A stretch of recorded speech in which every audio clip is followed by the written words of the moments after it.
Hello, guys and gals, and this is part 18 of our reading of Alfred Hitchcock Presents Stories Not for the Nervous. It is an anthology of scary stories, and we're going to go over the copyright information. In the last episode, we finished off Dune Roller, and that's where we ended it because the next story was super short. So, anyways, we are going to go over the copyright information. The author gratefully acknowledges the invaluable assistance of Robert Arthur in the preparation of this volume. It's published by Dell. It has all the information here, all the different copyright 1965, all the and it has all the printings there as well if you're interested in those. And now we have the acknowledgments, and you can read those in your free time, and I might read these in a future video, but we're not going to take time for that right now. Anyways, we are ready to read No Bath for the Browns by Margot Bennet. Or Bennett. Let's say Margot Bennet. Anyways, let's go.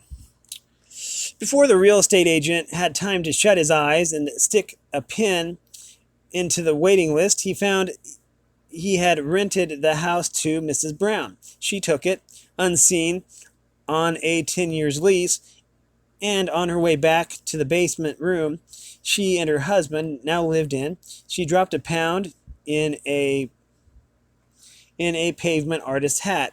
The pound marked for her the end of a year's exercise in concealing furious despair behind a facade of untroubled, almost aristocratic courtesy. Now at last she had found a house. When she unlocked the front door, she felt like Robinson Crusoe surveying for the first time what was to be his kingdom. The grim mosaic of the hall floor would have been naked to the sunshine if it had not been for the porch, a kind of sun-baffle wall in coarsely stained glass. The floor of the porch was also tiled, making it suitable for potted plants. "A dear little house," Charles said to her, with just a hint of a question in his voice. Her mind was wandering on. "If we bought a carpet, second-hand, of course, we could cover those tiles. And how are we to conceal the railway lines, which passes under the bedroom windows?" "The bedroom window?" Charles asked. She opened a buff-colored door and peered down the stairs. "Charles," she said in excitement, "there's a bath." They looked at the bath. "It isn't very handy," she admitted. "No," Charles said, "but I suppose you can dive in from the top step and dry in the hall when you come out." Greta ran upstairs. "Look," she called, "here's a room." Here's a room that isn't really good for anything. Don't you think we could move the bath up to this floor?" "We'd never get anyone to do it inside 6 months. "Nonsense," she said briskly. "We can do it ourselves. Cut off the water, move the bath, phone the water and the gas company, and say the bath's been connected.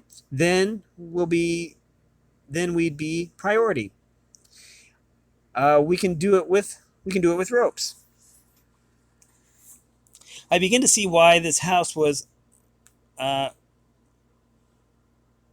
Wait. I lost my place here. Sorry. I begin to see why this house was to let," Charles said. Greta said she'd meant to tell him about that. It belonged, she said, to a man called Smith, whose wife had left him for another man. At least that's what the neighbors said. Anyways, she disappeared, and he was so heartbroken, the neighbors said that he couldn't bear to live there anymore. I'm surprised he even bore it. Do you think it has a strange smell?" "It's probably only rats," Greta said, with a flash of her old spirit. "Now, let's begin to scrub the floor tomorrow. We must buy some paint for those awful walls, and you must get in touch with the storage people and the gas and electricity and water. There's the food office, and we must find a coal merchant who'll have us. Do you think we can get that broken window recommended. Do try to eat well, though. Eat well through the day. There will be nothing but bread and margarine in the evenings, and buy some rat poison. Their lives for the next month might have been planned by some lunatic mastermind. One part of the day was spent in making pathetic appeals to gas, electricity, telephone, food, and fuel functionaries. The other was trying to buy things that could not be bought. In the evening, they scrubbed the floors, painted the walls, and ate bread and margarine. All their friends told them how lucky they were and asked if they had any room to spare. The faintly distressing smell they had rented with the house did not diminish. Charles and Mrs. Smith had run away, not to find romance, but to escape the smell. Charles found it was impossible to turn on the bath faucets without taking off his shoes and standing in the bath. When he had done this, he found that the pipes had been disconnected. He agreed that the bath must be moved. It took them 4 hours to haul the bathtub upstairs. Some of that time was spent in offering each other conflicting advice at the corners, but there was enough hard work to make Charles feel that his heart was affected. He sat trembling on the edge of the bathtub while Greta made him some tea. Went to make some tea. She came upstairs without the tea and stood silent for so long that her husband began to feel nervous. I think you should have a look at the bathroom. Not this bathroom, the other one, she said in a thin voice. His smothered thoughts leaped to the surface as he stared at her. She nodded. The tiles underneath the bath, she said. I noticed they were loose. Now that we'd moved it, I picked one out. You'd better come see. He went downstairs. Greta led him to the spot where the bathtub had been. Yes, the tiles underneath had been taken up and relaid, clumsily. That's why the pipes were disconnected, Greta said, behind him. The bath had already been moved once before and put back. Lift up that one loose tile and look. He did so. His face was a bit green as he backed out, and he and Greta went upstairs again. Neither of them spoke for some minutes. They were thinking of the real estate agents, furniture stores, gas and electricity men, food and fuel offices, carpenters, building pots of paint, stacks of bread and margarine. They were thinking of the quiet and orderly lives they had once led, and of how they had never done anyone any harm. They were thinking of how impossible it would be to find another house in London as it was today. Charles sat stiff and still. He hoped he would never be asked to go up, to speak, to act. Unpleasant as this moment was, he wanted it to last as long as his life, and not be succeeded by any kind of future. Do you think the shops are shut? Greta asked. We could go get some cement from the builders, she said, or something airtight. I think jobs like that should be done properly. She smoothed her hair and hummed a little. I'll make some tea while you go for the cement. That night, when the rest of the work was over, they moved the bath downstairs again. The neighbors were curious about the noise, but they never learned what had caused it. This was just as well, for if any rumor had reached the ears of Mr. Smith, he would have been most upset. Mrs. Smith was past caring, so I'm assuming that her body was underneath the bathtub. Okay, now we are ready for The Uninvited by Michael Gilbert.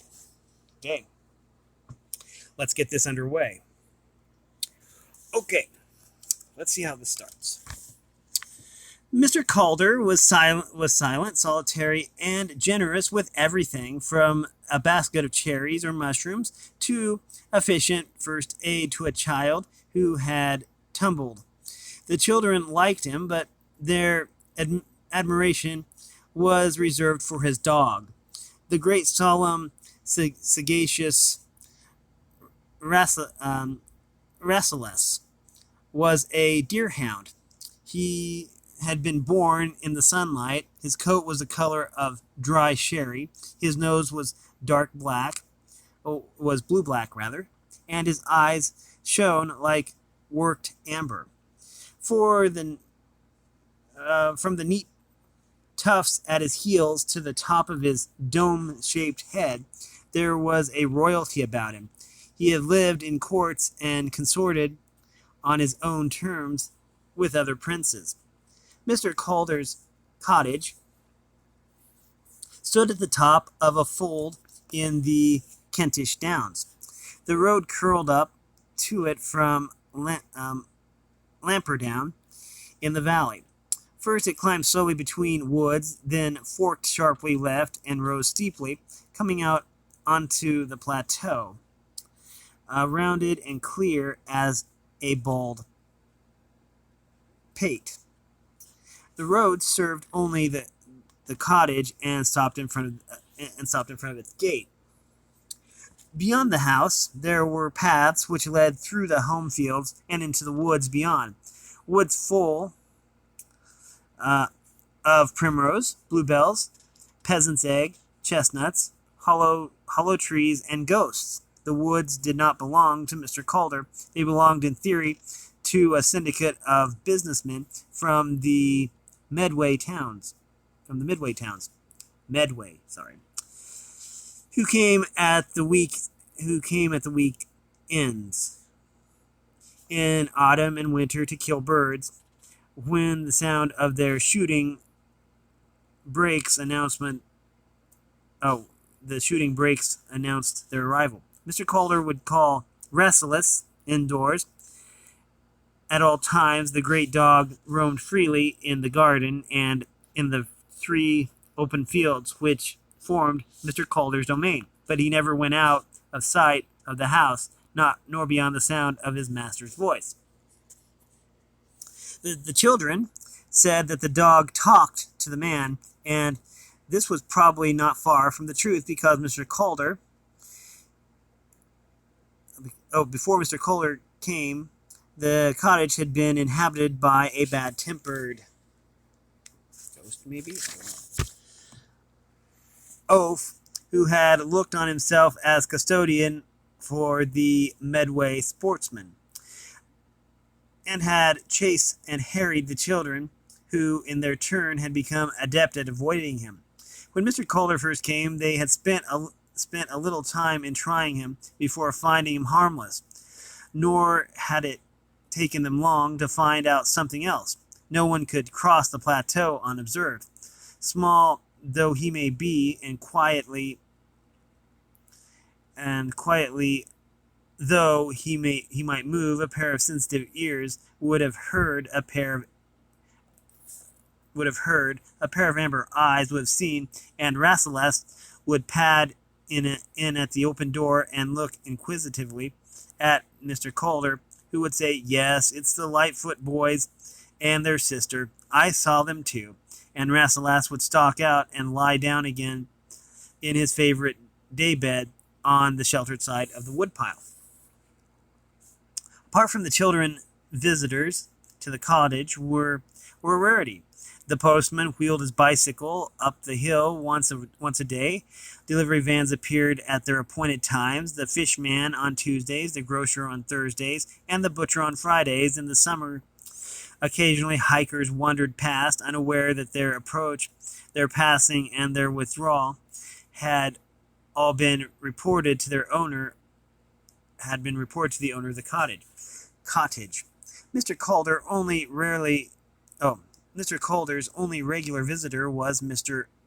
Behrens, the retired schoolmaster who lived in the neck of the valley, 200 yards outside Lamperdown village, in a house which had once been the rectory. Mr. Behrens kept bees and lived with his aunt. His forward stooping head, his wrinkled brown skin, blinking eyes, and cross expression made him look like a tortoise, which had been roused untimely from its winter sleep. Once or twice a week, summer and winter, Mr. Behrens would get out his curious tweed hat and his iron-tipped walking stick and would go tip-tapping up the hill to have tea with Mr. Calder. The dog knew and tolerated Mr. Behrens, who would scratch his ears and say, "Restless, silly name. You came from Persia, not Abyssinia." It was believed that the two old gentlemen played backgammon. There were other peculiarities about Mr. Calder.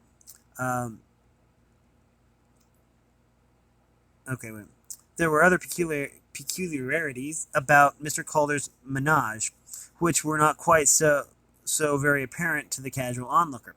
When he first took over the house, some of the alterations he had asked for had caused Mr. Benskin the builder, to scratch his head. Why, for instance, had he wanted one perfectly good southern-facing window filled in and two more opened on the north side of the house? Mr. Calder had been vague. He said that he liked an all-around view and plenty of fresh air, in which case asked Mr. Benskin why he had insisted on heavy shutters on all downstairs windows and a steel plate behind the woodwork of the front and back doors. There had always been the curious matter of the telephone line, which Mr. Calder had mentioned that he was having the telephone installed. Mr. Benskin had laughed. The post office, overwhelmed as they were with post-war work, were hardly likely to carry their line of poles a full mile up the hill for one solitary cottage, but Mr. Benskin had been wrong, and on two counts. Not only had the post office installed the telephone with surprising promptness, but they had actually dug a trench and brought it in underground.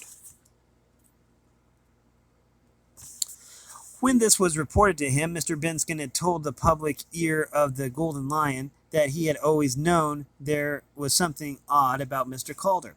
"He's an inventor," he said.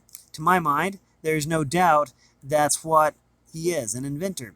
He's got government support. Otherwise, how'd he get a telephone line laid like that?" Had Mr. Benskin been able to observe Mr. Calder getting out of bed in the morning, he would have been fortified in his opinion, for it is well-known fact that inventors are odd, and Mr. Calder's routine on rising was very odd indeed. Summer and winter, he would wake half an hour before dawn. He turned on no electric light. Instead, armed with a big torch, he would pad downstairs the cold nose of Rasselas a few inches behind him and make a minute inspection of the three ground floor rooms. On the edges of the shutters were certain tiny thread-like wires, almost invisible to the naked eye. When he had satisfied himself that these were in order, Mr. Calder would return upstairs and get dressed. By this time, day was coming up. The darkness had withdrawn across the bare meadow and chased the ghost back into the surrounding woods. Mr. Calder would take a pair of heavy naval binoculars from his dressing table and, sitting back from the window, would study with care the edges of his domain. Nothing escaped his attention. A wattle hurdle blocked a path, a bent sapling at the edge of the glade, a scud of fresh earth in the hedge. The inspection was repeated from the windows on the opposite side. Then, whistling softly to himself, Mr. Calder would walk downstairs to cook breakfast for himself and for Rasselas. The postman who arrived at 11 o'clock brought the newspaper with the letters. Perhaps because he lived alone and saw so few people, Mr. Calder seemed particularly fond of his letters and papers. He opened them with a loving care, which an observer might have found ludicrous. His fingers caressed the envelope or the wrapping paper very gently, as a man will squeeze a cigar. Often he would hold an envelope up to the light as if he could read through the outer covering the message inside. Sometimes he would even weigh an envelope in the delicate letter scales, which he kept on top of his desk between a stuffed seagull and the night-scented jasmine in a pot. On a fine morning in May, when the sun was fulfilling in majesty the promise of a misty dawn, Mr. Calder unfolded his copy of The Times, turned as was his custom to the foreign news pages, and started to read. He had stretched his hand out toward the coffee cup when he stopped. It was a tiny check, a break in the natural sequence of his actions, but it was enough to make Rasmus look up. Mr. Calder smiled reassuringly at the dog. His hand resumed its movement, picked up the cup, carried it to his mouth, but the dog was not easy. Mr. Calder read once more the five-line item which had caught his attention. Then he glanced at his watch, went across to the telephone, dialed a Lamperdown number, and spoke to Jack at the garage, which also ran a taxi service. "Just do it, if we hurry," said Jack. "No time to spare. I'll come right out." While he waited for the taxi, Mr. Calder first telephoned Mr. Behrens to warn him that they might have to postpone their game of backgammon. Then he spent a little time telling Rasmus that he was leaving him in charge of the cottage, but that he would be back before dark. Rasmus swept the carpet with his feathery tail and made no attempt to follow Mr. Calder when Jack's Austin came charging up the hill and reversed in front of the cottage gate. In the end, the train was 10 minutes late at the junction, and Mr. Calder caught it with ease. He got out at Victoria, walked down Victoria Street, turned to the right opposite the open space where the Colonial Office used to stand, and to the right again into the square. In the southwest corner stands the Westminster branch of the London and Home Countries Bank. Mr. Calder walked into the bank. The head cashier, Mr. MacLeod, nodded gravely at him and said, "Mr. Fortescue is ready. You can go straight in." "I'm afraid the train was late," said Mr. Calder. "We lost 10 minutes at the junction and never caught it up." "Trains are not as reliable now as they used to be," agreed Mr. MacLeod. A young lady from a nearby office had just finished banking the previous day's takings. Mr. MacLeod was watching her out of the corner of his eye until the door had shut behind her. Then he said with exactly the same inflection, but more softly, "Will it be necessary to make any special arrangements for your departure?" "Oh, no, thank you," said Mr. Calder. "I took all the necessary precautions." "Fine," said Mr. MacLeod. He held open the heavy door, paneled in sham walnut, in the style affected by pre-war bank designers, ushered Mr. Calder into the anteroom, and left him there for a few moments, in contemplation of its only ornament, a reproduction in a massive gilt frame of Landseer's allegory, The Tug of War. Thrift and industry appeared to be gaining a hard-fought victory over luxury and extravagance. Then the head cashier reappeared and held open the door for Mr. Calder. Mr. Fortescue, who came forward to greet him, would have been identified in any company as a bank manager. It was not only the conventional dress, the square, sagacious face, the suggestion that as soon as his office door closed behind him, he would extract an old pipe and push it into his discreet but friendly mouth. It was more than that. It was the hearing, the balance, the air of certainty, the stability in a dubious and unstable world, which sits upon a man when he is representative of a corporation with £100 million of disclosed assets. "Nice to see you," he said. "Grab a chair. Any trouble on the way up?" "No trouble," said Mr. Calder. "I don't think anyone can start for another 2 or 3 weeks. They might have post-dated the item to put you off your guard." He picked up his own copy of the Times and reread the 4.5 lines of print which recorded that Colonel Joseph Winnelben, the international expert on bacterial antibodies, had died in Klagenfurt as the result of an abdominal operation. No, said Calder. He wanted me to read it and sweat.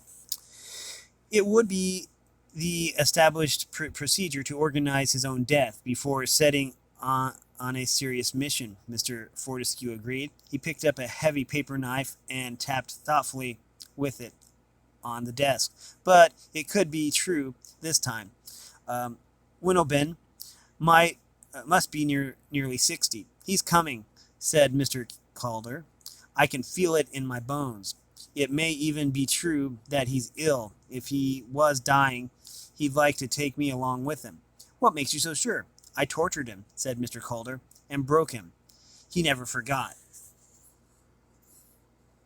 This is a very bad place to stop, but we are getting closer. We have been reading The Uninvited by Michael Gilbert. And we only have about 3 pages left of that. So we don't have very far to go, actually. We're almost done with this book. Anyways, if you like this content, then make sure you like and subscribe and ring the bell so you know when I upload. Also, if you want to support me in any way, all that information will be in the description below. As always, thanks for watching, everyone, and have a great day.